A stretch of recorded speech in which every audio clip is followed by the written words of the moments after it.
Your show will go live in 5 seconds. 4, 3, 2, 1. Love Talk Radio.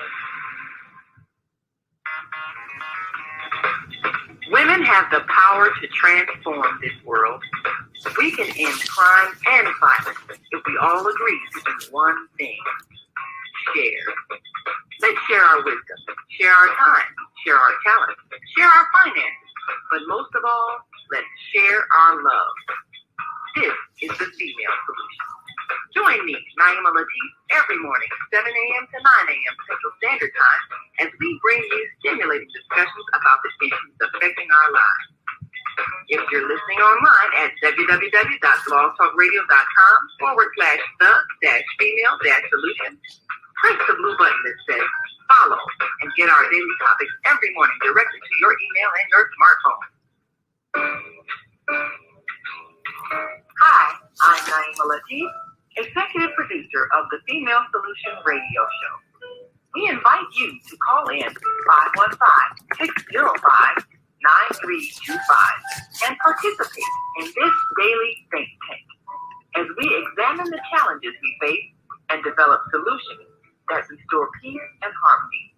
We are global transformers, changing the world from the way it is to the way it should be.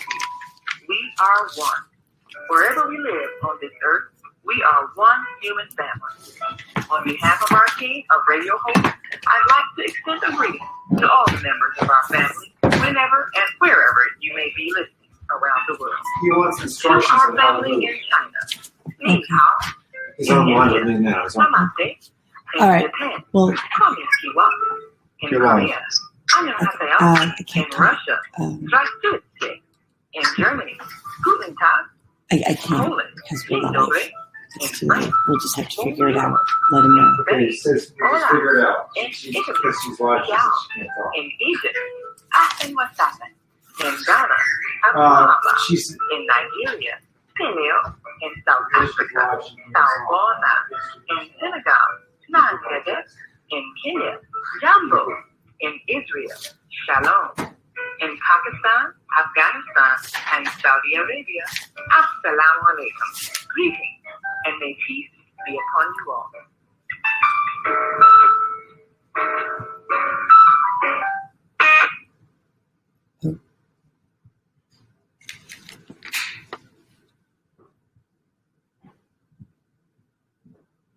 Oh, there we go. Well, looks like we're having a little bit of an issue here with our ads, but we're going to get that handled. Or not.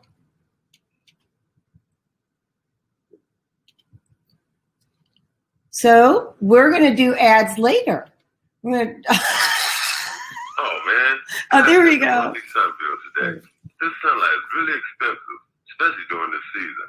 I'll probably have to work overtime to pay it. Well, you better pay it on time. We don't want the sun to go out and we're sitting up here all day in the dark. Wouldn't it be terrible if God charged us for sunlight? Well, thank God, the light and heat from the sun is free.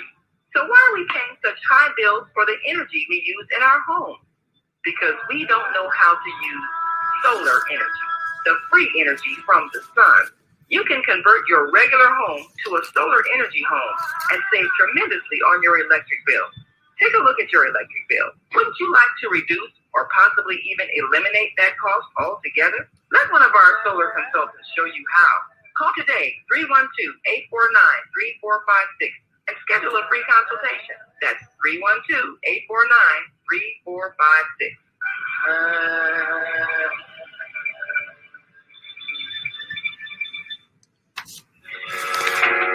What if you could live to be 120 years old and remain active, healthy, alert, and vibrant? Our bodies are made up of cells that are constantly rejuvenating.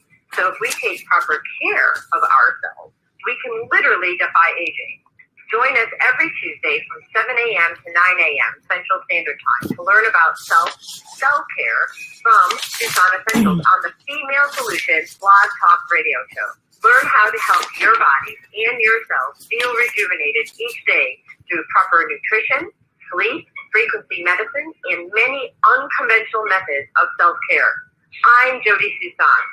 Join me and my amazing guests by calling in at 515-605-9325 and press 1 to speak. We'll help you achieve a breakthrough in your health today.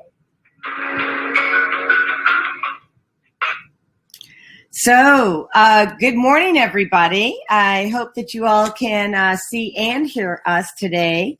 I am so grateful to let you know I have a special friend of mine joining the Female Solution today. His name is Stephen Kohler. He is the founder and CEO of Audira Labs. And Stephen and I met through the Young Entrepreneurs Academy in Palatine. And we'll be bringing him on in just a minute.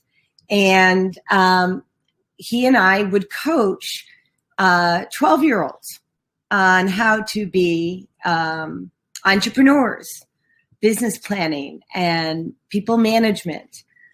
And when it comes to people, I don't know that I know anyone who is as good as understanding and connecting with people and helping other people connect with one another as Stephen Kohler. He's a gift.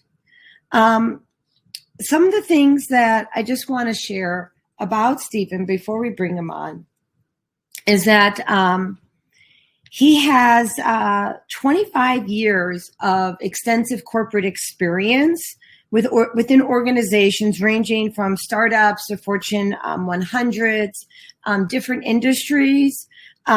He has an MBA from the University of Chicago Booth School of Business. He has a BA in philosophy from Northwestern here in the Chicagoland area. And he's a certified professional coach.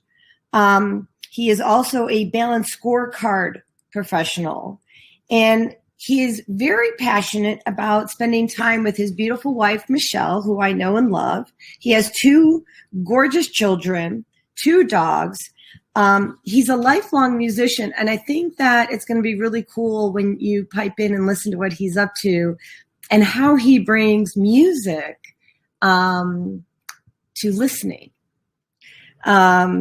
He's an avid barbecue enthusiast, and he loves to travel the world. Don't know that he or anybody else has been traveling the world a lot lately, but I know that he's done a lot of it over the time. So today's topic is becoming a listening leader. And before I bring on Stephen, which would be just one moment, I wanted to start today. This is my 3rd show, and I wanted to start today by sharing with people specific essential oils that kind of deal with or support what we're talking about. And today we're talking about listening. And so to be able sometimes to calm the brain so that we can be present and listen, you can use an oil called Console. And this oil has several things in it, including lavender, and I think there's frankincense in here. But the 2 key oils that are in Console essential oil are patchouli and rose. And there's evidence to suggest, and I'm just rolling the essential oil on the palm of my hand for those people who are piping in over the radio. You can't see, but I'm rolling the roller ball inside my hand. And I'm just going to breathe in through my nose. I cup my hands over my mouth. And what that does is in 20 seconds, it calms the limbic system, the hippocampus. It calms the brain. It allows us to pause and be present for people so we can actually hear them and listen. And people really need to be heard. And I think today in this world, we really need to be heard. So I'm going to bring on who I consider to be the expert, Stephen Kohler. So Stephen, here we go. Add to stream. Hello. How are you this morning? Can you hear? Can you hear or no? Hi. Can't hear you. Sorry. You can't hear me. Interesting. Try your volume. Is there? Wonder if everybody else can hear me. Now let me just ask Naima if she can hear me. Hold on. Can you hear me now? Yeah, I can hear you perfect. I can hear you. You can't hear. Okay. Is there? Sorry, I'm having a hard time hearing. It's okay. So just 1 second. So we're just having some technical difficulties. I'm actually going to take Steve out and put him back in. So mute and go back in. All right. So Hello, can you hear me now? we're still trying to figure. Sorry, I can't hear you either.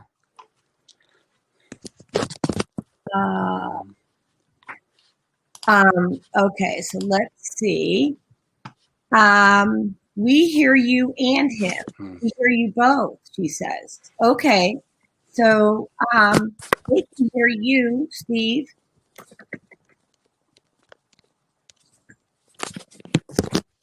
I think this is free because hold on.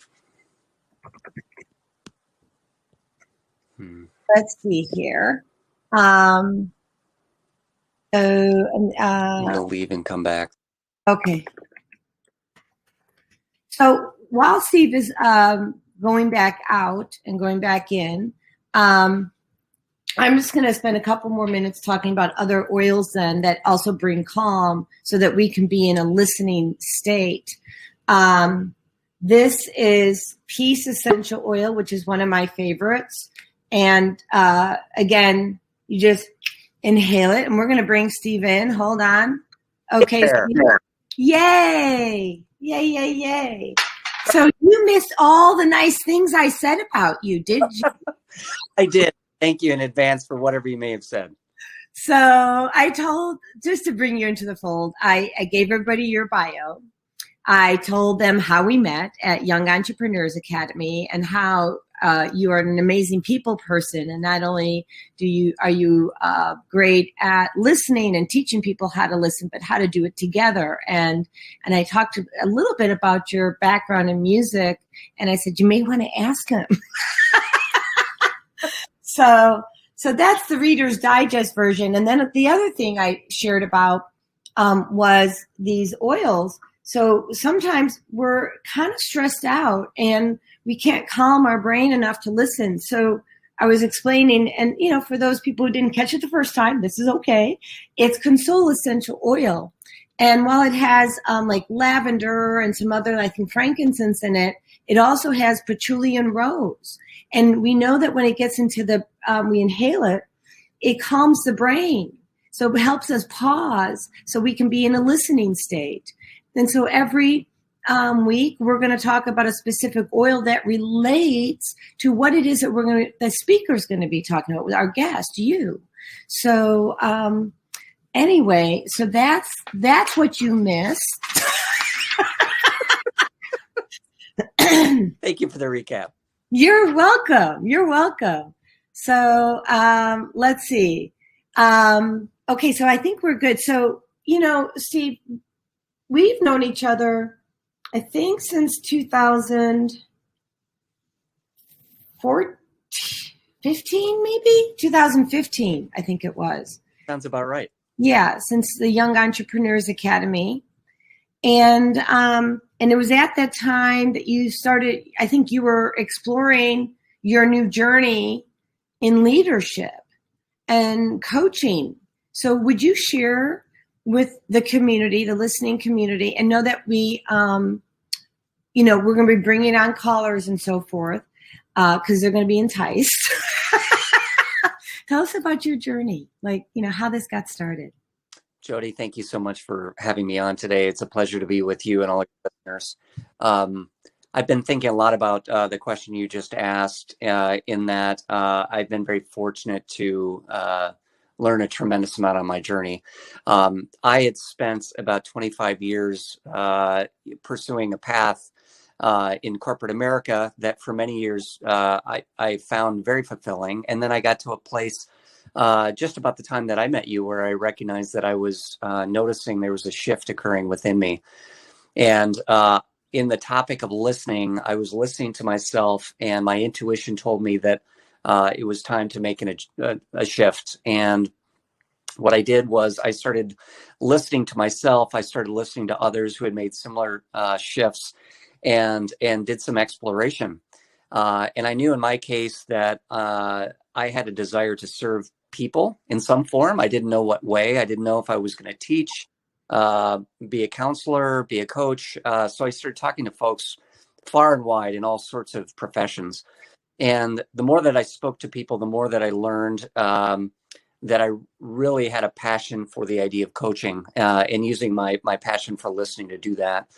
And so in I took a courageous move to exit corporate America. I became certified as an executive coach and started my own practice called Audira. And in Latin, the word to listen is audir. And so I founded my my coaching practice named Audira. And since that time, I've been very fortunate to coach senior leaders and leaders of all kinds to really become the best version of themselves and become fulfilled. And along that way, I also became very passionate about finding ways that I could integrate my love for music as part of that as well. And you can't see it. I have my guitar behind me too. Yay. But I love bringing music in as a lens to help leaders grow. And so anyway, I'm very happy to be on with you and look forward to our discussion today. So, one of the most unique things about you is the fact, and how you built the company, was the fact that you brought music into your teaching or coaching. And you pointed out to me years ago, which I thought was really intuitive, probably obvious for you, intuitive for me. You can't have an orchestra, you can't have a band that's not listening to one another, can you? No, it's a great point. I like to joke that many of the leadership lessons that I learned, Jodi, were actually going way back to high school when I was in my first rock and roll band, because they are things that, at least in a creative, collaborative context like being in a band, are just foundational. The thing that I love the most is that in an ensemble like that, we're all leaders. The traditional old school idea that, there's one typically a hierarchy in which one person gives all the rules to everybody else. That's I think that's a falsehood. In an ensemble, whether it be a musical ensemble or anything else, the first thing you're taught is that we all work together. We all have our roles. Musically, some of us are the rhythm section, some of us are the melody, some of us are the composer. We all have a different role. We have to work together. And in order to have the kind of impact we want, we all have to be listening to one another. Yeah. So I can't play my instrument at its most effectiveness if I'm not really deeply listening to what my fellow collaborators are. So thank you for pointing that out. It's always something I love thinking about. Well, so, and it looks like, we have a listener, not necessarily a caller. So, and I just want to make sure that I am making sure that for the people who are not on Facebook or YouTube, that they have this phone number to call in. So if you have questions for Stephen Kohler, call 515-605-9325. Press 1 to speak. Again, that's 515-605-9325. So, I practice, and I do say practice because we're never perfect, active listening. And I know that this is probably a big question that a lot of people come up with to you, and I'm curious what you think. When people get triggered, and for those, triggered meaning set off, upset by something they see, hear, smell, that reminds them something that has them be reactive and not responsive. How do you coach people to calm or what? How do you coach people like to start responding and listening? I love the question, Jodi. Thank you, because it's something that happens to all of us and that we can all relate to. I think the first thing that I love to invite people to do is to remember that it's completely natural for us to get triggered. Going back thousands of years, the way that we are wired as a species when we're in a state of stress is to either go into fight or flight mode. And this was a physiological let's say practice that has kept us alive for thousands of years. The challenge with that is that in a modern context, let's say we're in a meeting or even in a relationship with somebody, it doesn't serve us. We're not necessarily truly being attacked in the way that we were maybe thousands of years ago. So the first thing is to recognize when we go into that triggered state, we tend to go into a state, as I said, that's fight or flight, and it's not serving us. And so the first thing is to recognize that we, our minds are literally being shut down, so to speak. We need to have the opportunity to really slow down. That's a big part of listening, is slowing down and recognizing that in that triggered state, we're not necessarily really present. And often what I like to do is invite everybody to slow down and take some deep breaths, because that tends to start to lower the cortisol levels and the stress levels in our brain. And also recognize kind of the story that might be showing up, because a lot of times when we get triggered, an immediate thought or story shows up about what may be happening. If we're in a fight with somebody or in a conflict, we immediately go into often judgment mode or maybe victim mode, but some kind of story.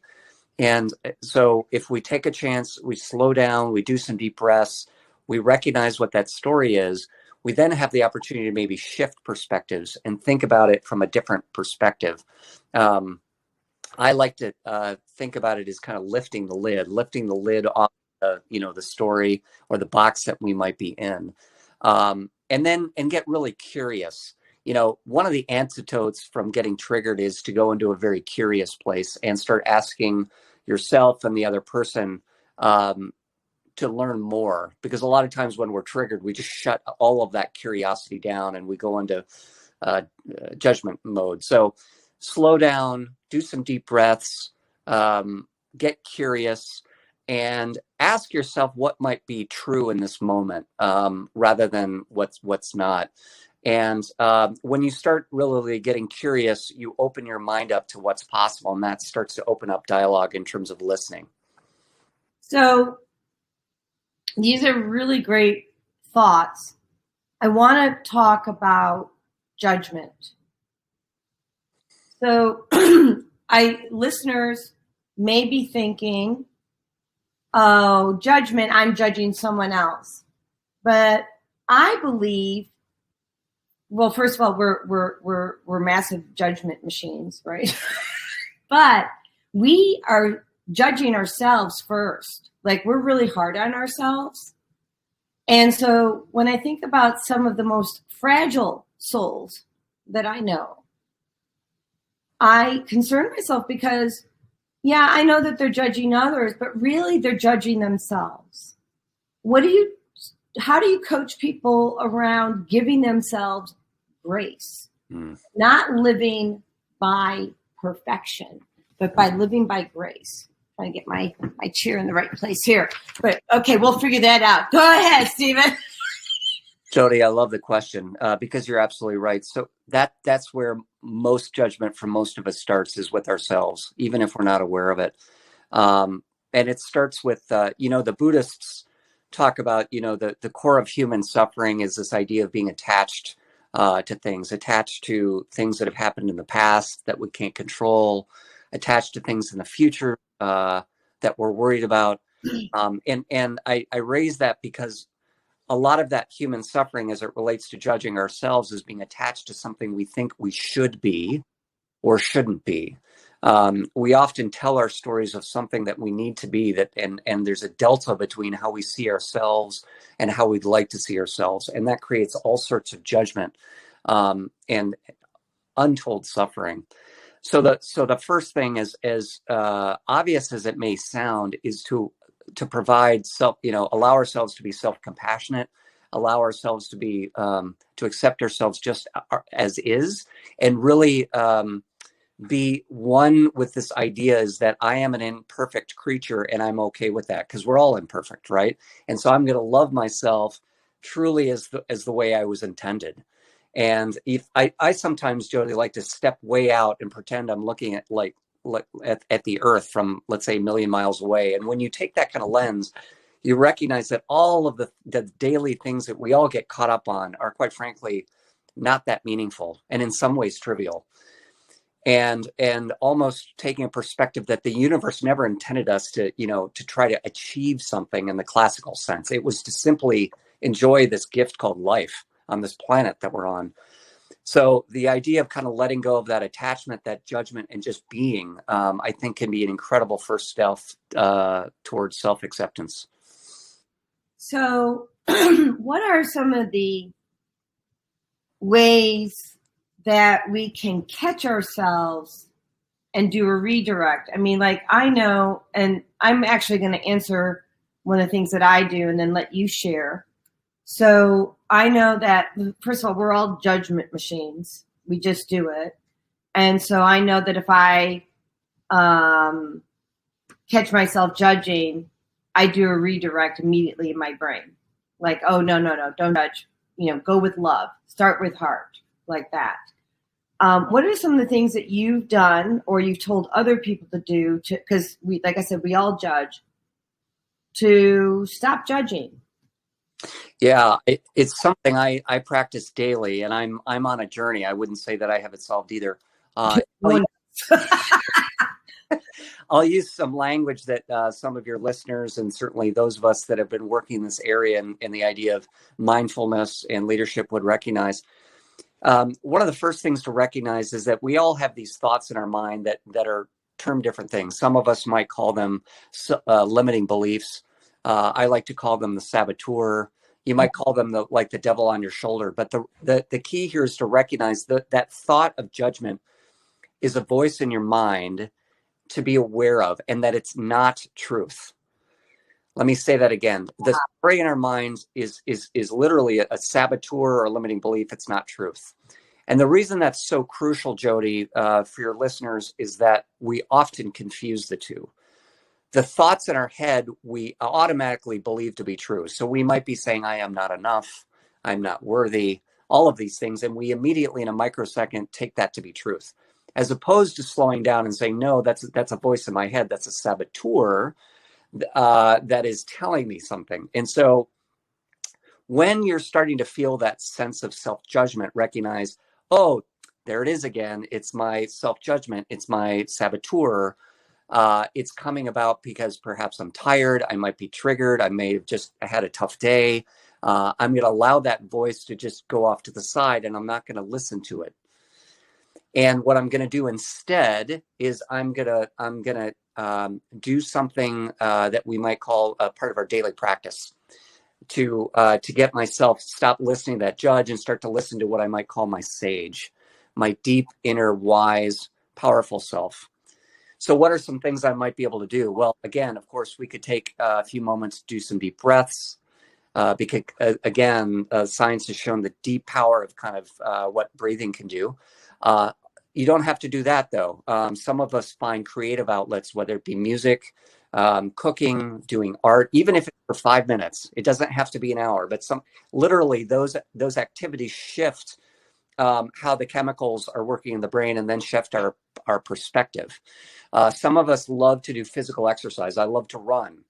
And what I found, Jodi, is when I'm in that place of being very triggered and self-judgment, even if I take a walk, I do jumping jacks, I do a run, in 5 minutes, my brain has a radically different perspective on whatever I was feeling. So I come back literally in a matter of moments with a whole new perspective on what I was feeling. Exactly. Yep. Yeah, totally. We're going to go to commercial in about a minute here. And so while we're in commercial, would you consider getting out your guitar and sharing with the world how you use music? I have a few ads here I have to run. Would you bless us with this? Of course. It'd be my Okay, give me a minute here. So, and I'm still new at running the switchboard here, but I think you got that. So let's see what we have here.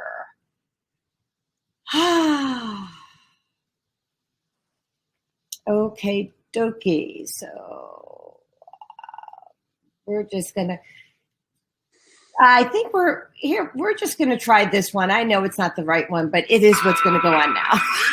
About finances, family.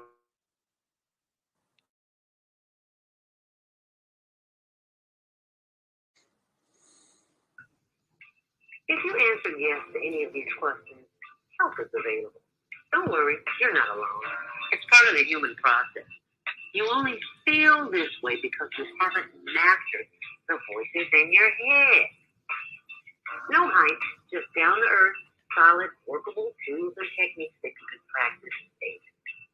It's really food for the soul. Whether you want to learn how not to worry about anything, you learn type 2 diabetes, publish a book, promote your product or service, or just make extra money. To take advantage of the deal of the day, go to zeldaspeaks.com or call 312-409-6619.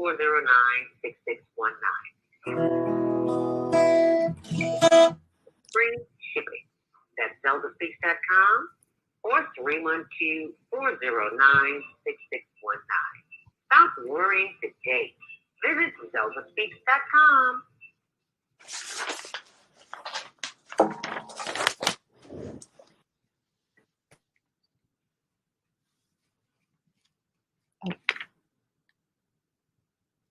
Oh, shoot. Okay.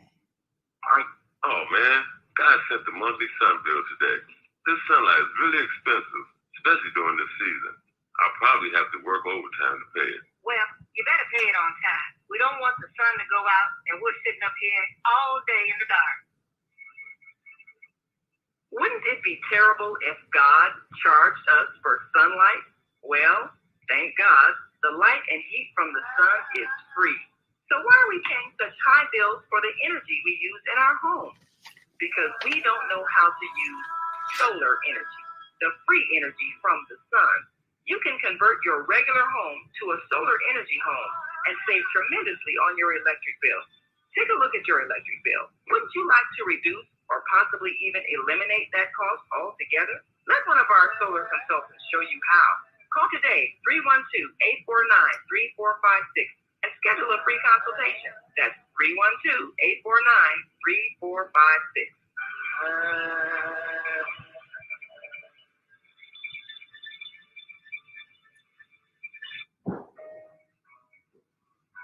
Everything you need, what your body needs, is found in nature. So Suson Essentials doesn't do it any other way. Suson Essentials provides your employees and individuals access to over 20,000 nutritional products, and they are shipped direct to your door. Because Suson Essentials is certified in plant-based healing, we're permitted to offer you the best nutritional supplements on the planet. They're non-GMO and sustainably produced, and we take the guesswork out for you.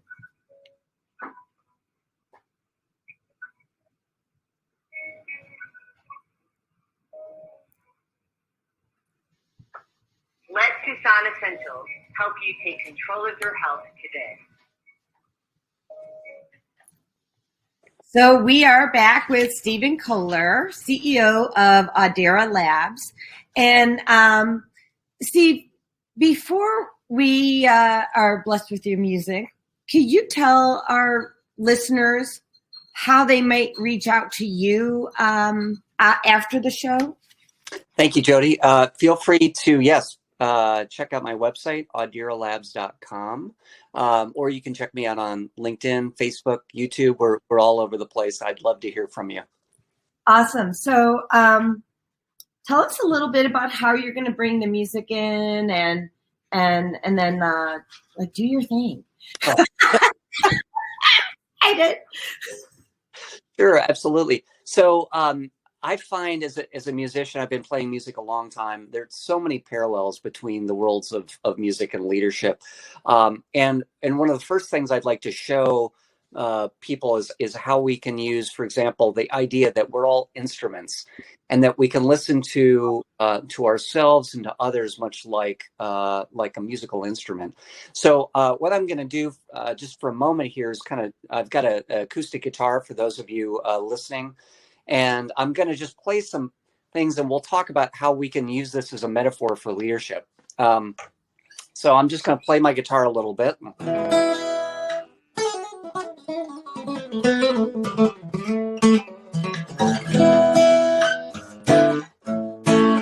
Now, the first thing to notice when we're listening to a piece of music or to ourselves is we can listen to a few different characteristics. And this is so important, Jodi, because so often we're not really listening. And as you said earlier, we need to listen to ourselves.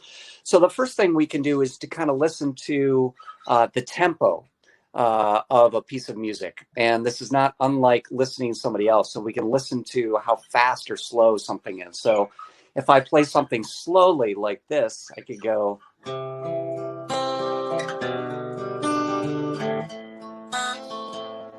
Or I could play something a little faster, and I could go. Or I could play, of course, something very fast. I could go. So the first thing to think about is how can we as leaders use the idea of speed or tempo to adjust the kind of impact we're making. So many of us are not even aware of kind of the tempo that we're going at. We like to go a million miles an hour. And that's great sometimes, but it doesn't always serve us. So the first thing I would suggest as a metaphor between music and leadership is to think about our tempo and our pace. And what does the situation that we're in need serve? Sometimes we do need something that's fast, like this. And then sometimes we need to slow it down, right? I'm dancing for the listeners who can't see us. Every time he strums that guitar, I'm like, woo! It's the best morning. We're doing this again. Well, hey, if we can't have fun, what's the point, right? Oh my goodness. So carry on with tempo. Sorry. Yeah. So recognizing kind of our tempo and again, what's the impact? As a coach, I love to talk about the idea of intent and impact. So often we may believe that we're having, an impact, but it's very different. So think about what your tempo is like, how fast or slow, and what kind of impact that's having. The next thing to think about is kind of pitch. And on a guitar, of course, I could play a really low note like this, a low G, right? Something low. I could play something medium like this. Or I could play something really high. Now, each one of those notes is a different pitch, have a different impact. Right. And from a leadership perspective, we have to think about our pitch. What's the tone, what's the pitch, and what's the impact having?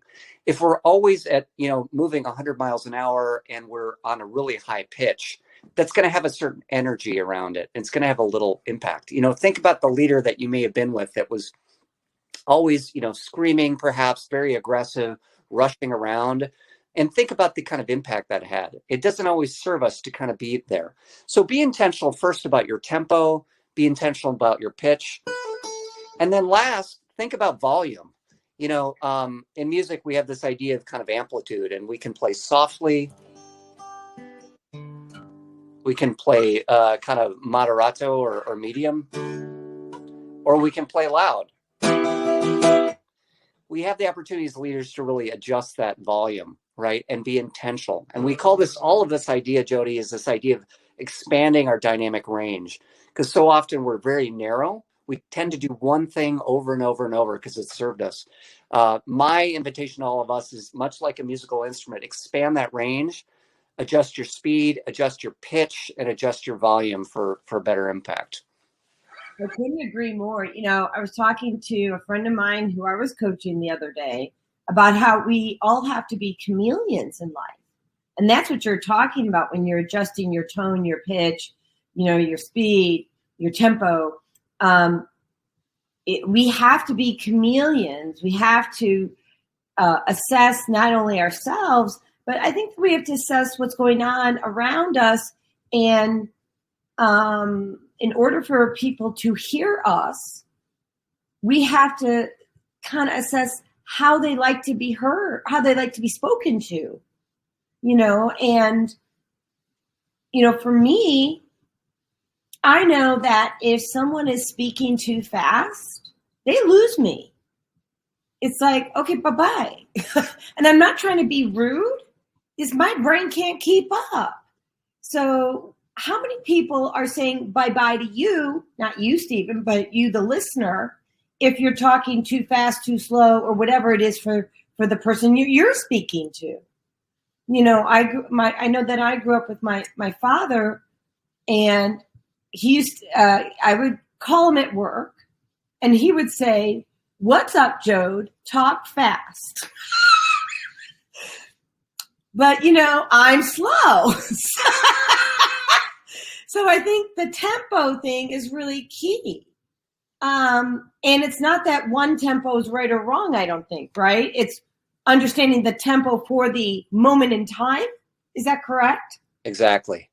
Know what the space, as we call it, needs in the moment, right? So what is the audience seeking, so to speak? How do you do that? You listen, right? Right. So, and what are some of the cues that you pick up when you walk into a room and you determine what your tempo is going to be? Thank you, Jodi. I love the question. There's this idea that I've been toying with called, high fidelity, or call it full spectrum listening. A lot of times we'll think about listening in a very conventional sense. We'll think about it with our ears. And most of us will say, oh, I listen. I'm listening with my ears. I heard what he said or she said. That's necessary, but it's not full listening. So when you walk into a room, I would invite you to use all of your senses. First of all, let's say in no particular order, use your eyes. Notice the body language in the room, whether it's one person or 10. Your eyes will tell you a lot, because as we know, something like 80 to 90% of all communication is nonverbal. So, and this can be done on Zoom too. So really look carefully at the person or people you're with and their body language. If you're not connecting with them, you can see it in their body language, as you said, Jodi. They'll look away. They may look tense. They have their arm crossed like this, right? Yeah. Exactly. So first, use your eyes. Mm-hmm. Secondly, of course, use your ears. It's important to listen to not only what's being said, but what's not being said. Exactly. And so often we forget to kind of listen to the space in between. So use your ears. Use what I think you used the word intuition earlier. Use that sixth sense that we all have. The intuition. What do you feel? Particularly in North America, we are trained in many settings to really over rely on our analytical left side of our brain, which is important. It's only part of kind of our brain. And so I would invite you to lean into what psychologists call that right brain, that intuitive sense, to feel what's happening in the room. And I'll give you a classic sense. Many of us have been in meetings, let's say a professional meeting, where the person, quote, leading the meeting will have an agenda that he or she feels like they have to get through. And they're just going off the bullet points. And meanwhile, they're completely not aware of what's in the room, how people are feeling, the energy. Somebody may have just had a big loss and they're on the verge of tears, or they may have had, a fight. And the person in the front is oblivious because they're not connecting in their body to that energy in the field. So long story short, listen with your eyes, listen with your ears, and absolutely listen to your intuition.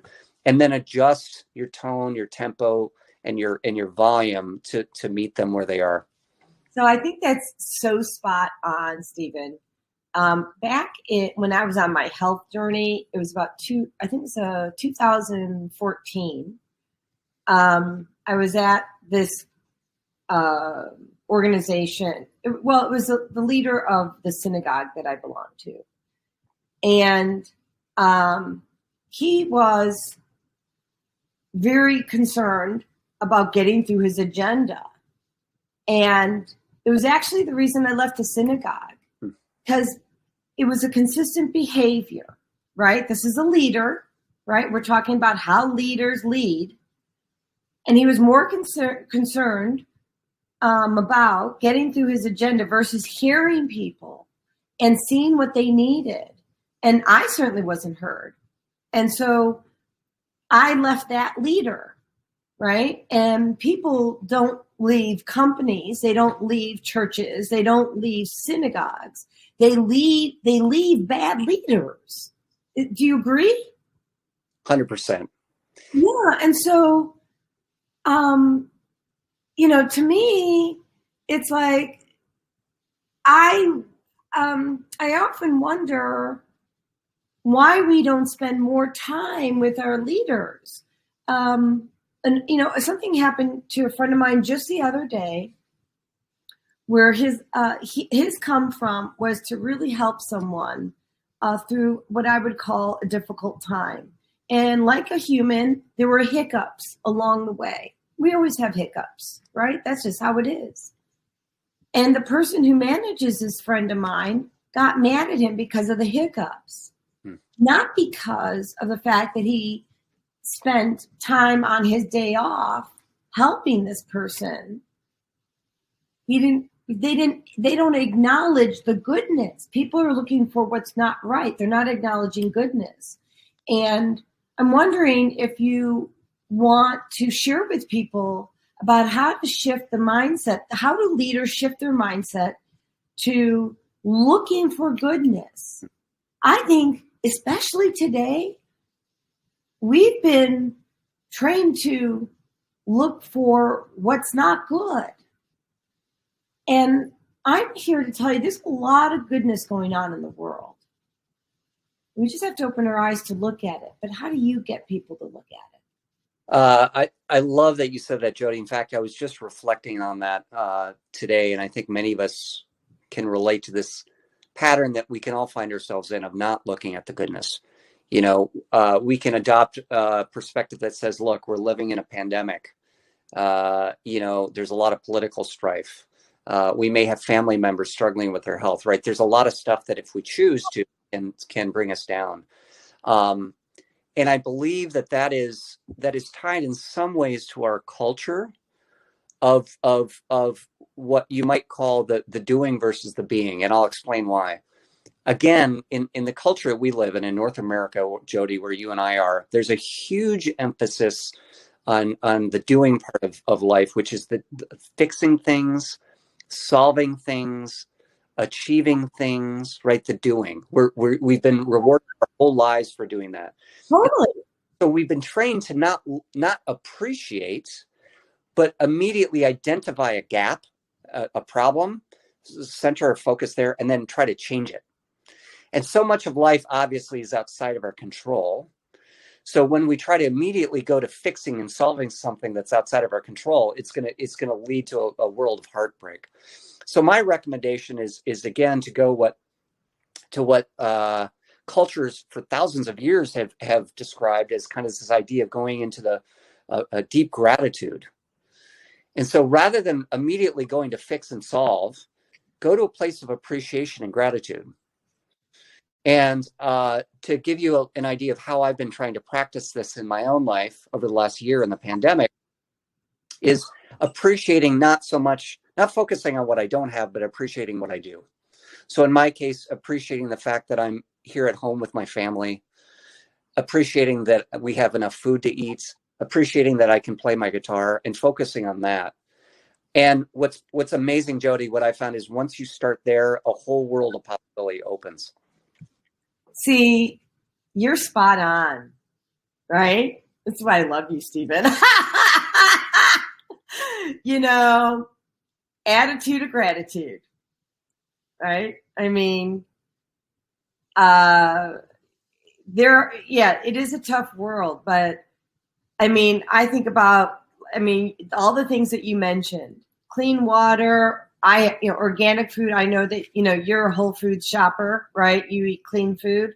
And the fact that we're able to put food on our table today, right? Given what's going on. These are beautiful things. Andrew Calhoun and I, who's on here, because he's got a question for you. We have a jar in the kitchen, and we put a picture of the sky from Pentwater, Michigan, where we vacationed, on there. And I wrote gratitude. And every day before we retire for the night, we put at least 3 things that we're grateful for, at least. And some of those things we haven't gotten yet. We're making the assumption, this is a good assumption making machine, we're making an assumption of goodness coming our way. So we're grateful for it now, like that. I love that. And if I may, Jodi, what I appreciate about that is this idea, I believe, that we and I know there's been a lot about this topic, but I truly believe we manifest the energy that we put forth. Oh, all day. All day. Yes. So I believe in the way that you are practicing gratitude, that you're going to put energy in the world that will come back to you. Not that you're looking for it, but it will come back to you. Well, yeah, so when I met you, let's go back, I guess it's like 6 years ago or whatever, but I was volunteering like you were for the Young Entrepreneurs Academy, and I was already disabled. I was still disabled. I hadn't started working yet. And I felt like the most important thing that I could do to help my body heal itself was to get out of myself and support others on their journey. So I think like taking the focus off of yourself and understanding what's going on for other people, then you don't have to have a pity party. At least I didn't. I already had my pity party. Don't get me wrong. So for listeners out there, if you're having a pity party, you get 10 minutes, okay? After 10 minutes, the pity party's over and go manifest. So Andrew's got a question up here. It's on the screen. And what he's asking is, Andrew Calhoun, if we are leading a meeting and we notice that people are not actively listening, what are some tips to engage them? Go. Great question, Andrew. Thank you. We've all been there. The first thing is be aware of your own judgment. And I'll share an insight about me. Sometimes, ironically, I can get triggered if I feel somebody isn't listening. And so I go into the box. I get triggered myself, which paradoxically makes me stop listening. Right. So be aware of any of your own judgment when you recognize somebody isn't listening. Because you might get angry, you might get defensive, like, gosh, how can they not be listening? So be aware of that and let it go, much like just letting it float down the river. Secondly, get really curious and, ask them in a very genuine way what might be going on for them. And you can invite them. You could say, hey, John or Susan, I notice you seem a bit distracted. What's present for you right now? You might learn that, they have something really serious they're struggling with, and it's really difficult for them to be present, right? You might learn that you yourself have not connected with the field, as we talked about. So you can invite them in and then kind of adjust. Jodi, you did a beautiful job earlier talking about the agenda. Be aware that you can shift your focus from what I call the little A, which are the bullet points on your agenda, to the big A. What's your purpose as a leader for the meeting? And I would argue ultimately it's about connection. So by getting off the bullet points on your agenda, connecting with that human in the room, you're going to have a far more impactful experience. And then dance in the moment. Go with what shows up. Thank you, Andrew. So for the listeners, first of all, great answer. And do not put the guitar away. Not going away. Stop me. So for listeners who want to call in, it's 605-605-9325. Press 1 to speak. If you're listening now and you have a question for Stephen Kohler or for myself, press 1 to speak after calling 515-605-9325. So, any more music, Stephen? Because that's just a gift. So I'll play. Here's what I'll do. I'll play a couple lines from a song I wrote, and then we can talk some more leadership if that works. Cool. Thank you. All right, here we go.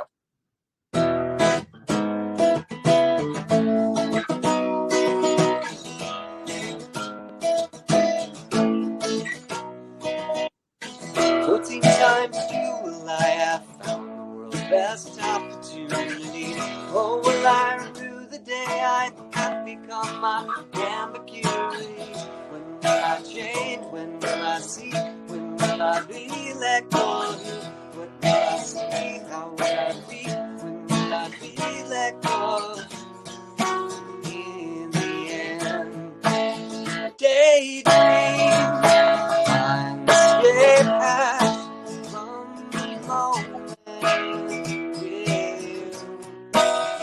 Daydream, find melody on the moment with you.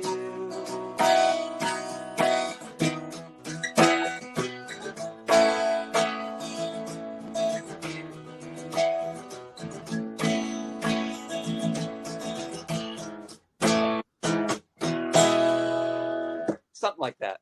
Awesome sauce. Thank you. Awesome sauce. Thank you. So, Zelda Robinson made a comment. So Steve, Steve and I get to see all the comments that are coming through on Facebook, and I pop them up onto the screen here. Zelda Robinson is my good friend, and she's also a producer for the show. And she has a comment. She says, "We've been trained robots all of our lives, but many are awakening." What do you think about the programming, if you will, that we've had? I love the question, Zelda. Thank you so much. I'm going to reference a book that I found very powerful in my journey. Some of you may have read it, and it's an easy book, but it speaks to the heart of your question. And the book is called The 4 Agreements. Love it. And for those of you not familiar, it speaks to the question, in that many of us are born and we're born into, a culture, maybe a family, but we become essentially bought into a series of agreements that we never bought into. And they typically come in the form of the things that we're supposed to be, the things we're supposed to believe, right? The way we're supposed to act. And this is usually true as we're young children. And the problem with that is that they become unconscious agreements that so many of us aren't even aware of. And, we live our whole lives. And so the thesis of this book says, number one, become aware of the agreements that we've been kind of forced into or bought into unconsciously. Secondly, let go of those and create new agreements for yourself. One of the ones I love that so many of us have a hard time with is I am loved, I am enough. And I can do and believe and act the way in which I want, right? But we have the opportunity to form new agreements, these programs, right? Let go of the old programs, create new programs. So I would invite all of you to take a moment of what are those unconscious agreements that you may have been exposed to and bought into that aren't serving you. And I would invite you to form new agreements for yourself and find ways you can honor those for yourself. So, yes, and I want to say, I recently, I don't know how I'm going to say this. So, I study, as you know, energy healing and healing through plants, nutrition. And part of that energy is shamanic work, which is the oldest form of healing in the world, based in the Mayan civilization. And they use music by the way, to help the body heal itself. They actually talk about drumming a lot. And on next week's show, we have Dr. Frank Lawless, who used shamanic drumming and put it into a handheld device to help the brain heal itself. So it's all about healing and music and using what's in nature. And going back to releasing these beliefs, shamans teach about connecting with the divine, connecting with God. And you can pray to God and request that they support you and that your spirit guides support you in releasing these old belief systems, releasing belief systems that no longer serve us. They no longer serve our highest good or the highest good of the community, of the world at large. And it does help raise the overall consciousness of the universe. Because if we're walking around with a belief system that was based from 100 years ago or 200 years ago, and all of our ancestors, we can't create today based upon the belief systems of the past. So whatever methodology speaks to the listener, to you, to anybody listening, use that. If it's music, if it's prayer, if it's a Bible, whatever Bible it is, I have no judgment on how people pray, how people get to where they are going, just that they give themselves grace and don't tie yourself, don't tether yourself to something that's not getting you from point A to point B. Agreed or? 100%. Well said, Jodi.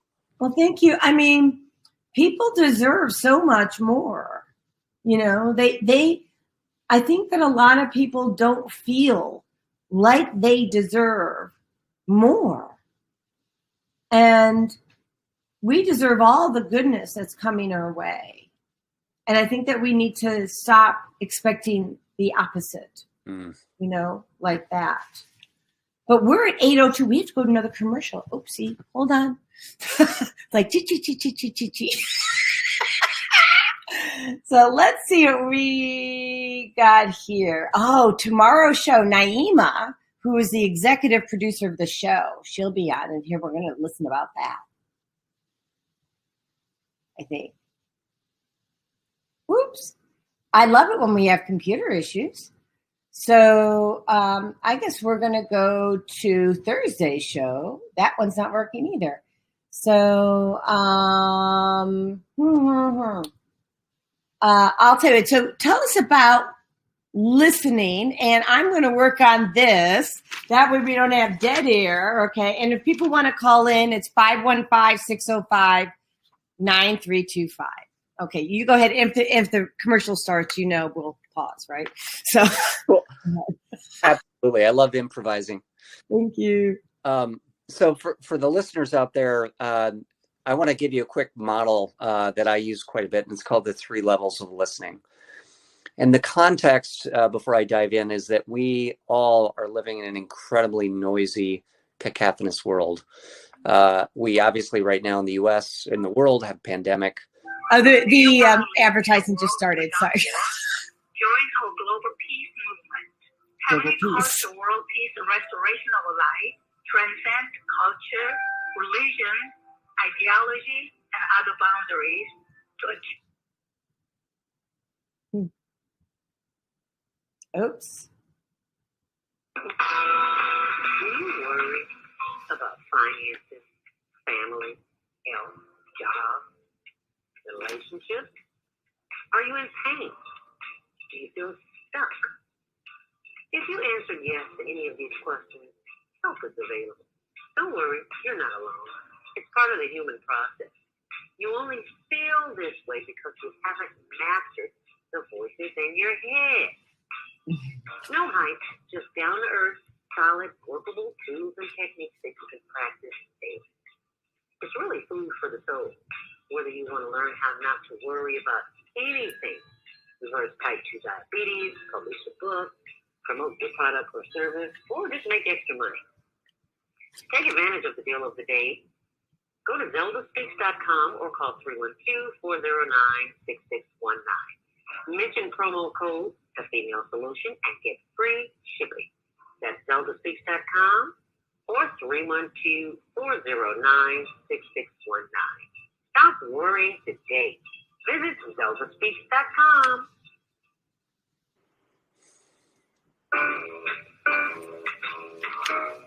Hi, I'm Naima Latif. Join me and my co-host Kareem Hamid every Wednesday morning, 7 a.m. to 9 a.m. on the Female Solution Radio Show, as we explore that relationship that is the foundation for our society, the relationship between men and women, husbands and wives. Join our discussion as we seek to repair broken family ties and rebuild our community. Listen online at www.blogtalkradio.com/the-female-solution. Call in and comment 515-605-9325. Press 1 to speak to our host. Or you can join us live on Facebook at www.facebook.com/the-female-solution. Okay, a couple more. Hey, it's time to take charge of your health. I'm Beata, your holistic life coach, and every Friday morning at 8 a.m. Eastern Daylight Time, I'm here on the Female Solution to empower you to make choices that will assist your evolution to abundant health. I'm also blogging every Sunday evening at 8 p.m. Eastern Daylight Time at Soul Purpose Healing, where I bring you a spiritual chiropractic adjustment to bring you back into alignment with our Creator's love, compassion, and wisdom. Join me every Friday morning at 8 a.m. and Sunday evening at 8 p.m. for a time of unity, enlightenment, and love vibration. Shalom.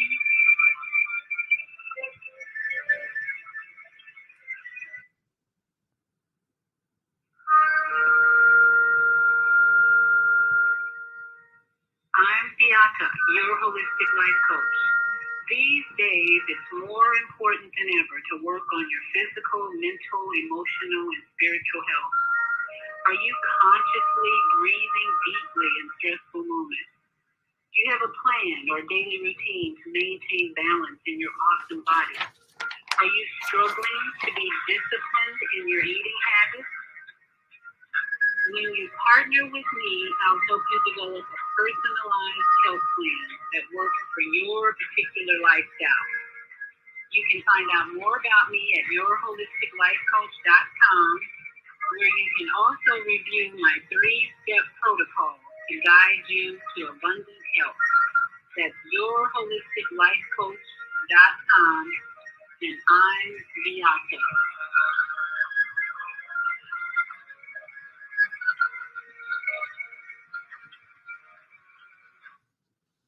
Okay, and last one. Hi, I'm Jodi Suson Essentials. I started Suson Essentials in 2015 because of a personal health journey. I was over-medicated and put on 19 different medications. And yes, I reversed all my chronic diseases using plant and energy-based healing. It was amazing. At Suson Essentials, we support both consumers and businesses, and we do that with helping your employees or yourself with a food as medicine mindset. How Suson Essentials supports businesses and consumers is we teach people about a food as medicine mindset. So we support people on how to support their own immune system, how to support their brain health, how to support their emotional well-being. And we do that all with plant and an energy-based healing. Well, we are back. And for the listeners that are just tuning in, if you're on Facebook, you can also call in at 605-9325. If you want to speak to Stephen Kohler or myself, Jodi Suson with Suson Essentials, just press 1 to speak. And then we are talking today about being an active listener. And at the beginning of the show, and I'm just going to share it once more, we talked about using essential oils to bring calm and pause to our brains, because as Stephen Kohler had mentioned, that we often go into fight or flight. And there's science to support that when you inhale rose and patchouli essential oil, you rub the oil in the palm of your hand, and you breathe it in through your nose, it actually relaxes the brain. It goes into the hippocampus and the limbic system within 22 seconds. And, easier than a pill, better than a pill, doesn't harm the body, and actually helps the body heal itself. So, which I think is really, really cool. But now let's go back to Stephen Kohler. And Stephen, is this a good time to ask you about your philosophy of life? Because I think the listeners would benefit from understanding you. Big question. Thank you very much, Jodi. And again, great to be with you and your listeners. I would say I could boil my philosophy down to life to the 3 L's. That's my marketing background. I love acronyms and alliteration, but I would say learn, love, and live. I'm a big believer in life is not something necessarily to be achieved or conquered, but there's so much we can learn. I believe one of the unique aspects of us as a species is love. So, take this opportunity now more than ever to be with your loved ones, reconnect, whether it's through Zoom, and live, experience it. Do whatever you can to kind of experience those things. And I have to often catch myself to make sure that I'm living those 3 L's, but I appreciate the question. Awesome. So, and thank you. It's a great answer. I mean, learning, be a lifelong learner. That's amazing. Love on people, right? Because you get what you give out. And live, experience everything that, life has to offer. I think that there's a possibility, pretty strong, that a lot of people are not living today. They're hiding. What do you think about that?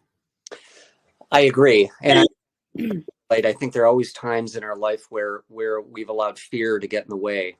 For many of us, fear has been a big component. And again, fear can serve us. It can keep us safe in times that the problem is we often let fear get carried away. So I would encourage all of us to, experiment, be courageous, jump off that edge that maybe you've been a little worried about jumping. And 9 times out of 10, the universe will catch you. The universe will catch you when you jump off. Yeah, you're jumping off a cliff? A proverbial cliff. Often what holds us back, as we were saying, is kind of that fear of the unknown, fear of what might happen. And I guess I would invite all of us is to, consider what would happen which we would rather do, right? To jump to see what happens, or always be, waiting to see what might if we did. Oh, score, right? What would have happened if what did we miss? The opportunity cost. Yeah. Yeah. So Zelda has a message here on Facebook, Zelda Robinson. He says, Stephen was about to explain 3 levels of listening. And then she says, I wrote about it in my first book, The Passion Principles, Pathways to Purpose, Power and Profit. Working in radio, talking so much, taught me to be quite more talking less. Ooh. Okay, so go, Stephen. I'm going to let you address this. And Zelda, thank you for that, because I mean, it's a powerful thought that you have. I'm gonna let you go with. I'm gonna mirror back a wonderful quote from one of my favorite musicians, Jimi Hendrix, and he said, "Knowledge speaks, wisdom listens." Oh, yeah. Knowledge speaks, wisdom listens, and that really gets to the point of what I believe that the power is in listening is not falling into the trap that many of us in Western society, which is just needing to talk to fill the space. So the 3 levels of active listening that I love, and I'll just do this really quickly, is to first recognize that we're all in a very noisy and cacophonous state of being most of the time. We're overwhelmed by digital devices and social media. We're overwhelmed by the events of the world, be it the pandemic, all of these other things. And that really prevents us from being aware of ourselves, aware of others, aware of the world. And that really gets in the way of listening. So level 1 is when we start to tune into ourselves first. Mm-hmm. And be aware of our own thoughts, our feelings, to be aware, for example, if we're triggered, as we talked about before, because most of us aren't even there. We're so caught up in what the Buddhists call the monkey mind, those thoughts that are racing around in our minds. The monkey mind. The monkey mind, yes. Okay. And so level 1 is when we start to tune into our own mind and really get present with ourselves. Musically, I like to talk about that kind of getting in tune with your own instrument. I like that. Okay. Level 2 is when we start to go even deeper and we start to tune in. We expand beyond ourselves to those around us. So, for example, Jodi, you and I are in a dialogue now. I start to tune into you in a very connected way. And I start to, again, listen with all senses. I listen with my ears. I listen with my eyes. I listen with my intuition. And Jodi, you talked about the sense of smell, which is beautiful. To the extent that we can leverage that as well. Touch. By the way, I'm going to use a quick example. Musically, we do a technique called call and response at level 2. Okay. And call and response is something that we can all practice in our daily lives where musically, let's say Jodi and I are jamming together. Jodi plays a riff on her instrument. I literally hear it without any judgment, any filtering, and I play it back note for note. And Jodi says, "Yeah, you got it," or not quite right. You missed a note. And then we flip. I play something. She that's the call, and then she repeats it back note for note. What does this have to do with, quote, non-musical? Well, the next time you're in a conversation, I invite all of you to practice call and response. So when you can have somebody say something to you, and then you can literally repeat it back word for word. And the reason that's so powerful is 99% of us don't do that because we're all caught up in our own stuff. Right. Right. Is that similar to mirroring? Exactly. Mirroring is another word for the same idea. Okay. And you can have multiple levels. You can repeat what you heard. You can repeat what you saw. So you can say, "Jodi, I heard you say," and then I noticed, Jodi, when you said that, you did this with your body, with your face. And then I felt, when you said that, Jodi, I felt, right? You felt found. Yeah. Exactly. So that's an example of kind of this mirroring or calling and response. That's level 2. And level 3 is when you really expand into the room, into the space, if you will, and identify what's going on around us, right? So I've tuned into myself. I've tuned into you, Jodi. You and I are in conversation. And then I'm also very aware of what's happening around us. It could be others in the room with us. It could be other ambient sound. It could be the energy in the field. But I'm aware at level 3 about everything that's happening. And so that's the 3 levels. I would invite all of us to think about, where is your level of listening right now? Most of it's stuck in that noise out there. Mm-hmm. I invite all of us to really become focused on kind of deepening towards level 3 whenever possible. That's amazing.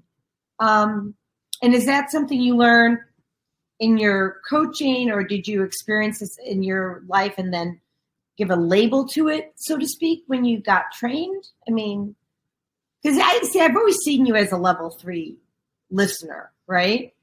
And I'm not sure that you had even started your coaching or training, I should say,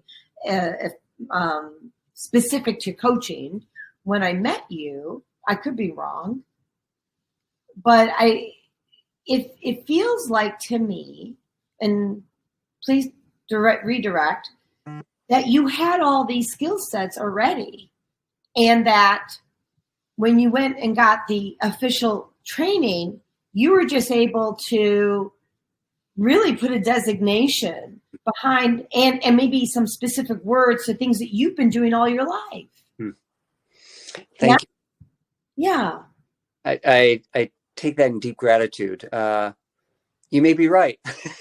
I think, I guess what I would say is there were a lot of things that as I went deeper into my study around leadership and active listening and coaching really resonated for me. So to your point, it's very possible that they were elements that I already had in me, or I found a lot of resonance to. And then to your point, I was able to put some language around it, maybe put some methodology. The concept of deep active listening is not a new one. It's been around for many, many thousands of years. I think what I've enjoyed doing is kind of bringing my own kind of life experience, a particular creative element from a musical perspective to that.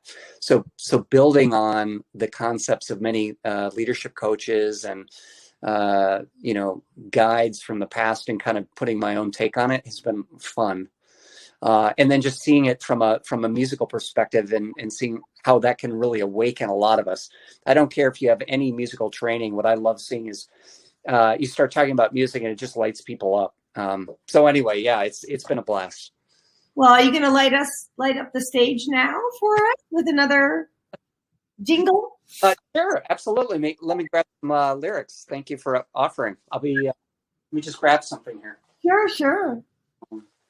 And meanwhile, while Stephen's grabbing something, if we have listeners, call in to 515-605-9325. Press 1 to speak to myself, Jodi Suson with Suson Essentials, or Stephen Kohler with Audira Labs. Looks like you're ready to. Yeah. So I'm just going to play a little bit from a new song I wrote, and it's called She Finds a Way. And it goes like this. She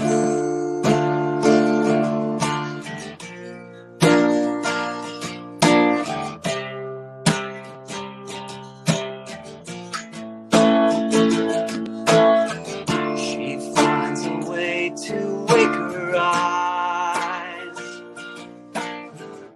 without quite knowing how she'll ever come to rise. She finds a way, gets up at last,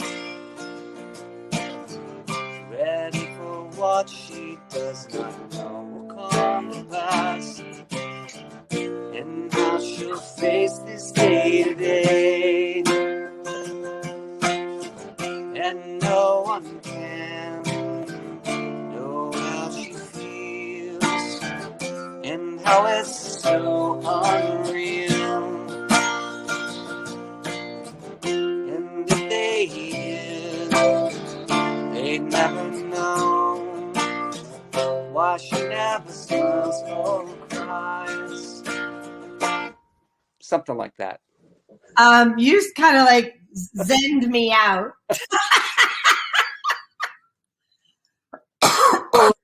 So apologies for a couple wrong notes there, but that's okay. Well, so no one else knew but you. Until now. Oops. You're absolutely right. So it's interesting. What are some of the most prominent things that you're finding as you're working with people in corporations? What's showing up in the midst of this pandemic? What's coming up for people? Another powerful question. I would say people are struggling. They're struggling for many, many reasons.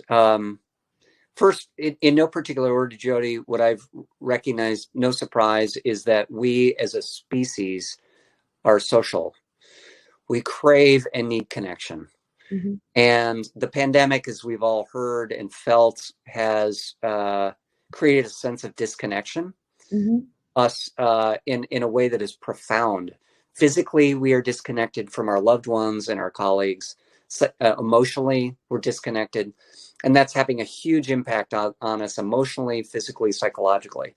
So the first thing I would say is, whether we put a name on it or not, many of us are struggling with that sense of loss. We're literally finding ourselves disconnected. And so there's an opportunity for all of us to find new ways to connect, whether it's over the phone, through Zoom, if there's socially distanced ways, whatever way each of us is managing the pandemic to get reconnected. The second thing I've noticed is that for many of us, a sense of purpose and meaning has been either questioned or blown up. A lot of corporations, quite frankly, in a good way, I think, have realized that whatever path they were on, that in many cases perhaps were maybe more financially motivated, they're recognizing that they have an opportunity to connect to a deeper purpose, a mission-based purpose, where in addition to, perhaps a financial objective, they are recognizing that they have a greater purpose in the world in some way, right? So I would say a sense of connection is important more than ever. A sense of purpose, recognizing how precious life is, whether you're part of an organization and you want to make a greater impact in society, or yourself. Many of us may have lost our jobs over the last year, and I think are recognizing that we have an opportunity to do something that fulfills us. And then the third thing I would say is recognizing that because life is so precious and short, we have the opportunity to really pursue these daily practices, daily routines, whether it's mindfulness, exercise, music, something creative, to do something that fills us up every day. I love that. Yeah, I think for a lot of people who may have lost their roles or maybe taken a lesser role, reduced hours, it's an opportunity to reinvent who you are. I studied under Dr. John D. Martini, who's a human behaviorist worldwide. And he really taught me to look at the silver lining of everything. Like even the pandemic, even the fact, I because I was over medicated, not all the listeners know my story, but basically, over medicated 17 or 19 different medications or 17 medications, 19 years. I always forget it because it's not really worth remembering, other than the fact that I know that at one point I was mad at my doctor. I couldn't have children because of all those medications. And then, of course, I had tumors all over my ovaries and uterus and all that, which all came out. But he said, well, where have you had children in your life? And I said, well, I taught at the Young Entrepreneurs Academy. I got 22 different kids every year. And all of a sudden I saw the gift, right? So you can see the lining. The gift was I didn't have to give birth to any of them, which for those ladies who stand with me, don't push out a football. That's all I'm saying. Secondly, I didn't have to change diapers and I didn't have to put them through school, but I did get to teach them and mentor them and be with them, have fun with them and love on them and all those. And so if we can take any situation that looks like lemons, add a little sweetness to that, preferably not sugar, because it lights up the brain, which doesn't allow you to pause or listen. But anyway, it could be a really good thing. Zelda has a question, and she says, can you type in those 3 levels of listening again? So could you share that with us, Stephen? Absolutely. And Jodi, I may ask you to be my co-pilot in scribing if you I am scribing for you, darling. Yeah. And thank you, Zelda, for asking. So the first one is what we call level 1. And level 1 is where we really tune into ourselves and our own instruments. Then there's level 2, when we really tune into those around us. So I am so not a fast typer. Hold on. So level 1 is tune into ourselves and our own instruments. Is that right? Exactly. Beautifully heard. That one's in. And then we're going to do level 2. Go ahead. Yes, that's when we tune into others. Tune in to others. And we practice what we call the call and response. Practice. The call and response, right? Exactly. And some people know that as mirroring, because it not only is, and I'm going to put in mirroring just for other people to kind of think about it in that way. Beautiful. Because I know that when I was in sales, this is going back to 30 plus years ago. I know that I intuitively sat the same way as the person I was selling to.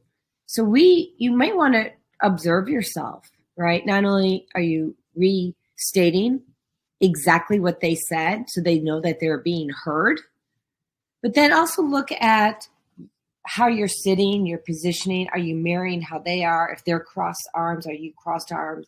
Are you open? Or are they open, like that? And how are we receiving? So, okay, so now, 1 second, level, not the best typist. I have other gifts, level. You're doing a beautiful job listening, though. Thank you. Thank you. Go for it. And then last but not least, level 3. Uh-huh. And level 3 is where we really tune in to the space. And think of it as almost like you're in a performance hall, a theater, and you're listening to how everything is coming together. So tune into the space, like you're in a performance hall, listening to how everything comes together, right?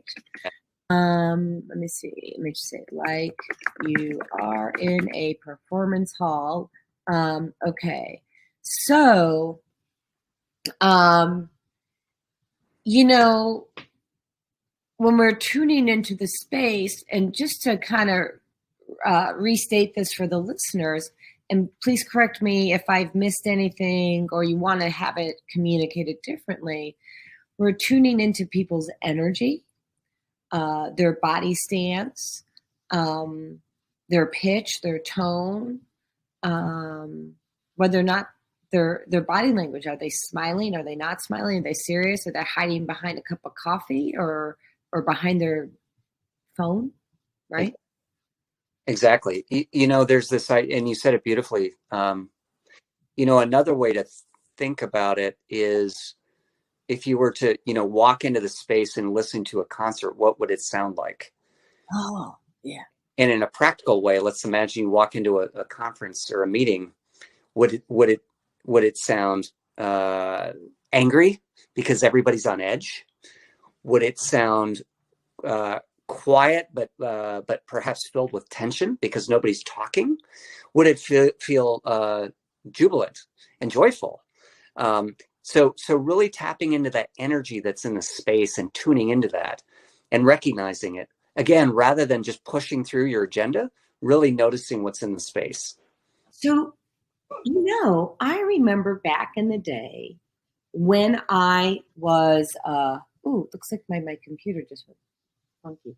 Okay, so I remember back in the day when I used to work, I don't even remember what company it was. I think it was at Norwest Card Services when I launched the debit card program. And they would start meetings and they'd have music going. Because you don't want to walk into a room with someone's icky energy. And to your point and how you've brought Audira Labs to the world is using music actually to shift energy too. Isn't that right? 100%. And I've seen other facilitators do a masterful job where we'll be at the end of maybe an intense part of a workshop, and the energy is intense intentionally. We'll take a 5-minute break. They'll put music on that's totally different, and it'll radically change the energy coming into the space. And it doesn't have to be music. Music is one of the many forms of techniques that we can use. But again, from a listening perspective, be aware of what the energy is present, and then what you, as let's say a leader in the space, you want, what you'd like to shift it towards, what's needed, so to speak. Yeah, I mean, because the things, I shift energy in spaces. One of the things I do, which you may not be aware of, I clear energy in a home, or in any space or an office or what have you. I do it, I do it through music. I use 432 hertz music that you can get off of YouTube. It's the 432 hertz frequency creates harmony in the frontal lobe of the brain. I use it for my pets. I use essential oils. You diffuse them, you wipe things down, and the bloodline of the plant is what helps the body heal itself and what helps shift the energy in a room. And you can do something as simple as lemon. Lemon is powerful. It's like the happy plant, It's yellow. It's happy. You take 3 drops of that in a veggie cap and you don't need coffee. I'm just saying. And then the third thing I do to shift the energy in a room is prayer, So you've got music, you've got plants, basically oils, scent, and prayer, meditation. And so when you start using God's gifts, that's, to me, that's where the power is. And I don't think that anything that we're talking about really is costly. I mean, do you have a YouTube channel? I do. Thank you for asking. Just look up Audira Labs on YouTube, and you'll find us. A lot of fun content there. Well, I would think you have a lot of tips that people could start learning right away, and then maybe invite you into their company to, help. What do you think? I mean, I'm like, get them out there. Jodi, it's like you do this for a living. So here's the thing about me. When I see something good, I want the entire world to have it. And that could be essential oils, clean water, Stephen Kohler. Oops, there you go. So I think the world needs more of you. Oh. Yeah. Thank you. Something, Jodi, that showed up for me that you were talking about. I love this idea, you're talking about frequencies, you're talking about different things we can do to kind of shift energy. In music, there's this idea of resonance. And it very much speaks to this idea in a practical way of how when frequencies are aligned, they create something powerful in the form of sound, and you can feel it. As an aside, I'm taking vocal lessons right now, and they talk about how you can feel the resonance in your chest, resonance in your head when you're hitting that tone. And I love to invite leaders, teams, and organizations to really think about, to what level are you resonating? As an individual leader, to what extent are you resonating with your own sense of values and purpose? Because so often we experience stress and anxiety because we're not really tuned into our own sense of purpose and values. When you're with a team, to what extent are you resonating together? Or are you at conflict? Many of the times we're in conflict because we're not listening to one another, right? And then to what extent is your organization really resonating as a whole, whether it be kind of living its own purpose or resonating internally? So this idea of frequency and connection, I think, is a powerful kind of concept that we can tap into. So forgive me, but I'm going to go a little bit off topic, but on topic. I don't know. I think I've spoken to you about this a little bit. So it's about resonance. And frequency, but in another way. So we know that everything in the world vibrates at a different frequency. Would you agree to that? Or, okay. So, and I don't have it with me today, but there's this thing, this device, this FDA cleared healing device called the Healy. And it helps people resonate at a level that gives their body homeostasis, right? A balance. And Dr. Carolyn McMakin, who has also a YouTube channel, wrote a book called The Resonance Effect, right? It's all about frequency because we're electrical beings at the end of the day. And so I think it's so cool that you bring that up because it's all frequency. The words, I was talking to Dr. Frank Lawless the other day, and I'm not going to quote him exactly, but I am putting him in my new book, which is about how words are just vibrations in the air. So what are you vibrating, right? Is it a good vibration? I mean, Beach Boys, good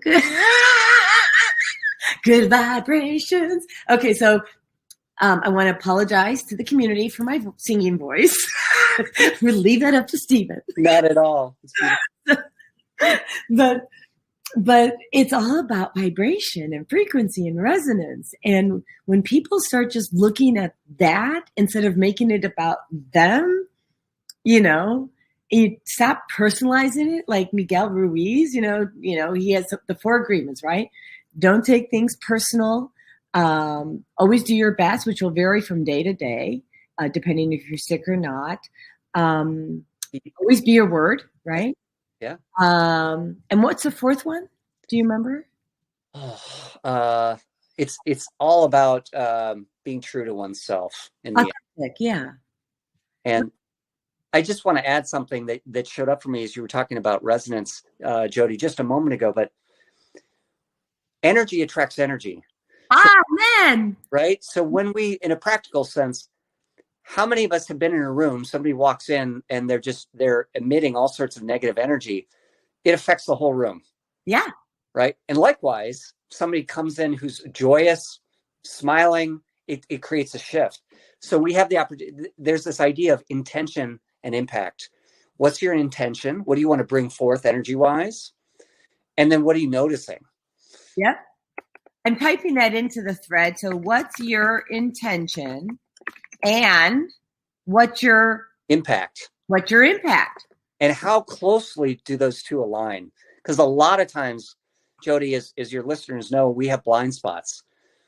We may intend or believe that we're carrying a certain, energy forth, but it's quite the opposite, right?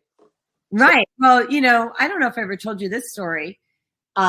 This is kind of what started my part. Well, it didn't start. It was a part of my journey. I worked for a company. I thought I was doing the right thing. It was when I started really getting exposed to genetically modified foods, right? And so it impacted my personality. I became irritable and, just not necessarily the most pleasant person to be around. And they asked me to do a 360-degree profiler. You've heard of those? And so I gave out that profile to the people I thought were my friends. And they were my friends, okay?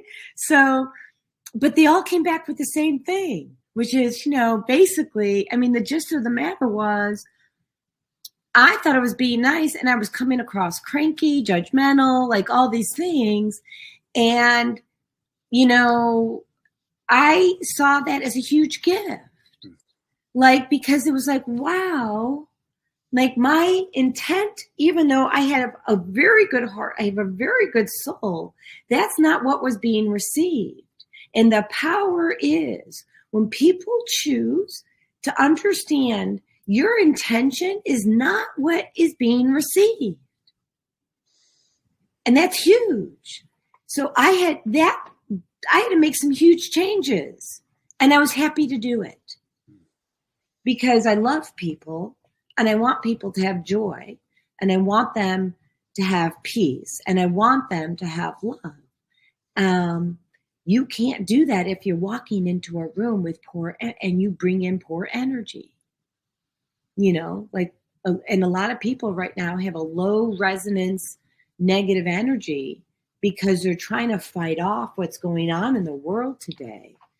And so I would say, you know, do your best just to rise above it. You know, because if we can all, and actually I would say, actually, here's an easier way to do it, because that's hard to do sometimes. Go to the YouTube channel, pipe into Stephen Kohler's YouTube channel, right? Get some tips. Also go and search out 432HZ, frequency music. It just creates harmony in the frontal lobe. Listen to him, listen to the music, boom.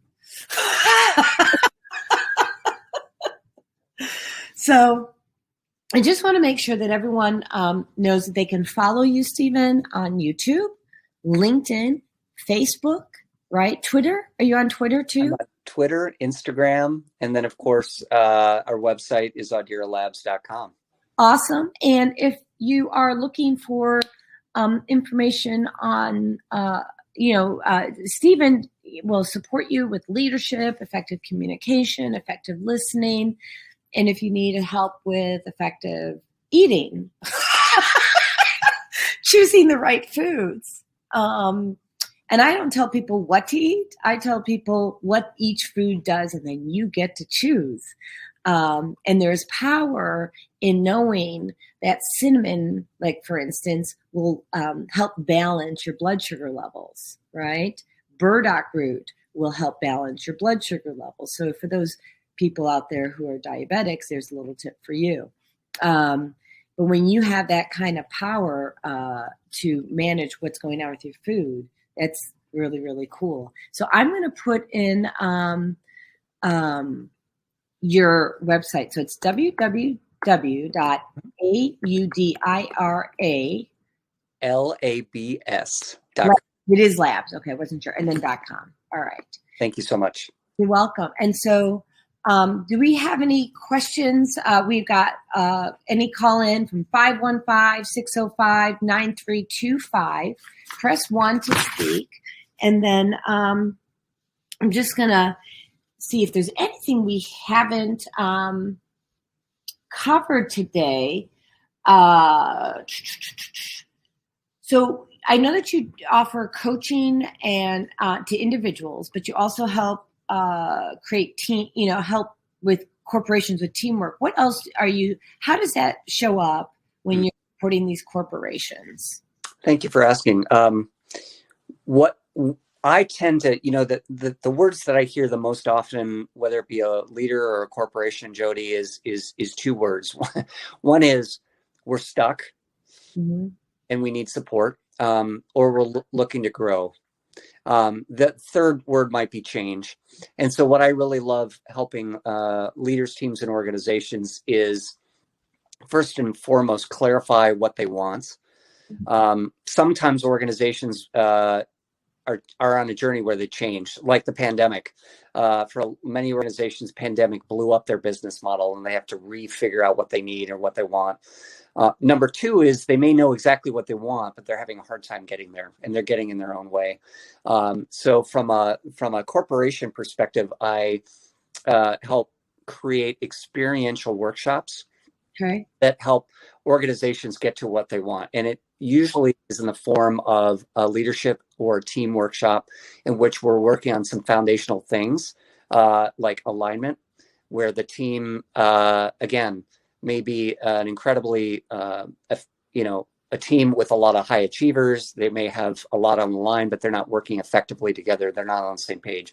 So we work using music as a metaphor to help them get on the same page. We help them learn how to listen and communicate. We help them increase their accountability, and we increase their ability to be creative collaborators. And we've seen some really powerful outcomes as a result of our approach. Love it. Love it. And accountability, I think, is really huge. And I think that's probably showing up a lot now that people are working from home in one of two ways. people are so concerned about doing the right thing. They're probably working too many hours and not taking enough time for themselves. And then there's those who probably take too much time. You always have everybody. So, have you seen both sides of the coin this year? I have, and I would say probably the most interesting thing is the balance, as you said, Jodi, that so many people are struggling with, the balance between trying to practice self-empathy and self-compassion and accountability. And it's an interesting nuance because for many of us, it has become an either or. Like I either have to be working 20 hours a day and not taking care of myself, or somehow believe that if I take care of myself, I can't get stuff done too.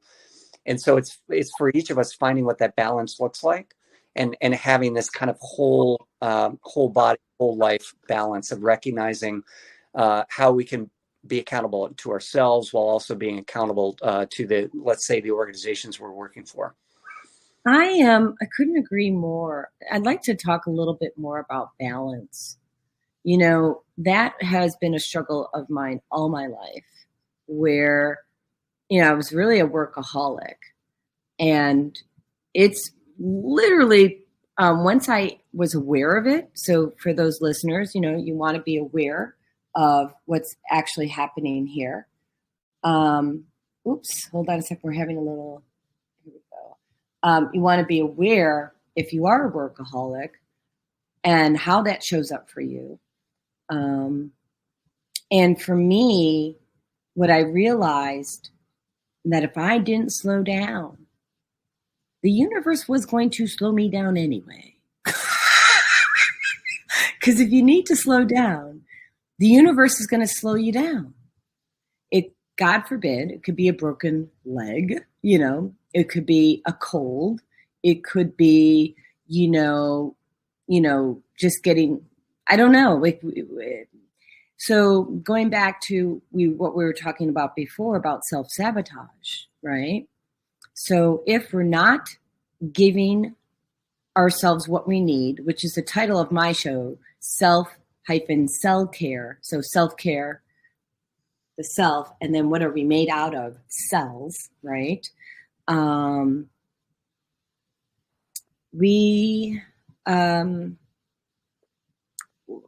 going to suffer needlessly.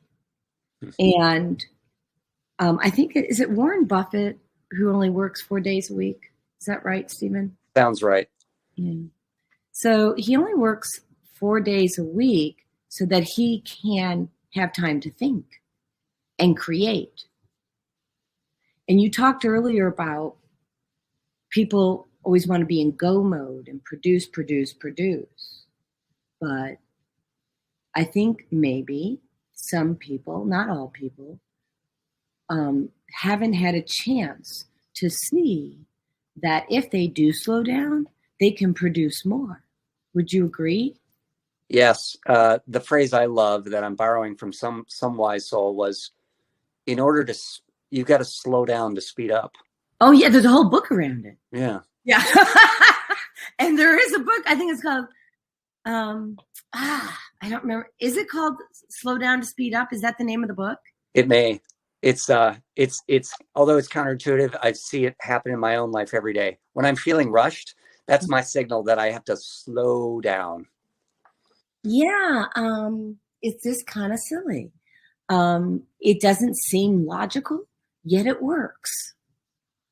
So for those listeners who are struggling with I'm always speeding, give yourself a chance to slow down. Meditate. Some of the things I suggest to people, get a coloring book.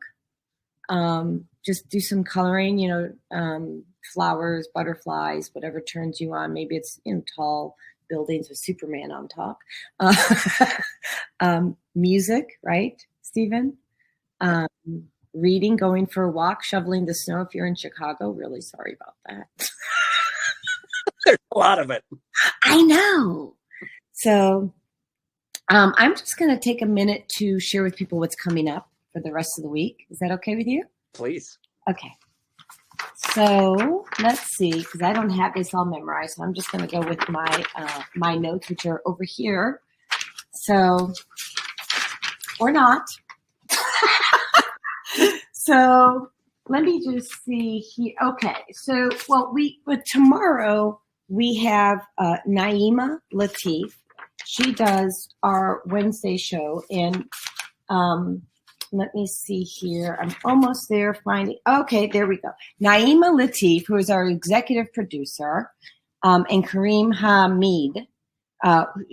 They talk about repairing family relationships, which I think is huge. And I think if the pandemic has provided anything, it's provided the opportunity to do just that, right? Be with your family, listen, and repair, reinoculate with the good stuff. Yeah. Thursday, we have the Women's Roundtable. Friday, this woman who speaks on Friday, her name is Vieta Robinson, and she's amazing. She's also talking about health and wellness. She's a holistic coach like I am. And I encourage the listeners to really tune in because she's cool. And then Saturday we have, it's rotating. So the first Saturday is nonviolent communication with Zana. The second Saturday is Black Taboo with Love, Joy, Empowers. The third Saturday, and I don't know which one we're on, is Travel with Deborah. She's really cool. And Mama D on the fourth Saturday, Wisdom with Mama D. And then Monday morning, well, we've been so grateful to have Zelda Robinson pipe in, and she is going to be talking about higher learning. So, and Zelda says ronsway.com has great coloring books for women. I have several. Yay, yay, yay. All right. So, and Zelda, I saw your note about missing the last break. We did not. We actually had 3, I believe. So, and I think that there may be one other wrap up. And Zelda, if you want to pipe in and tell me what that wrap up is. I love being a new host because I just get my notes out and figure this out as we go. I think we just have to, I think we're just going to, our commercials will hit in soon. Let me see if I can why don't you talk about some listening skills, and I'll talk to my soul sisters here. Remember to start the ANU International. Thank you. And at 2:30 to go into this. Okay, so Stephen, I'm going to start something here. In about a minute. So go ahead and talk about listening until the music starts. Absolutely. So I would just kind of wrap up by encouraging everybody to ask yourself, how are my listening skills today, and what can I do to improve them? Because we can all improve our listening. Identify kind of what gets in your way. When do you tend to get triggered? When do you shut down your listening? What level do you tend to listen? Are you tend to be at level 1, stuck in your own mind? Do you sometimes do what some of us do, which is called listening with the intent to respond, where we might not be talking, but we presume we know where the other person's going? Or are we truly listening at that deep level, at level 3? And I think there's a lot of opportunity of things that we can learn when we just open up and truly listen. It's been a pleasure to be on with you today, Jodi. Thank you so much. It's been great to have you here. I know that we're going to be having you back with Dr. Frank Lawless. 90 seconds. We've got 90 seconds left on the show, but I'll be sharing a new date with you to come back on with Dr. Frank Lawless, who also works with music and healing. And you guys are just healing in different ways. So thank you so much for being here. I appreciate you. Thank you so much. It's been a great pleasure. Yeah. So I think that we're all good. I'm going to try to do a couple banners. Hold on while we're doing that. 60 seconds. There we go. Got 60 seconds. So let me just...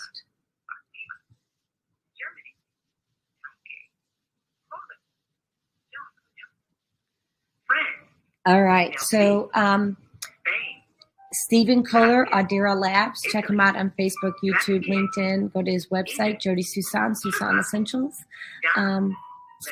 All the same social media platforms, different websites. And actually, you will find Stephen Kohler on my website. Just going to tell you. So there you go. So just be another minute.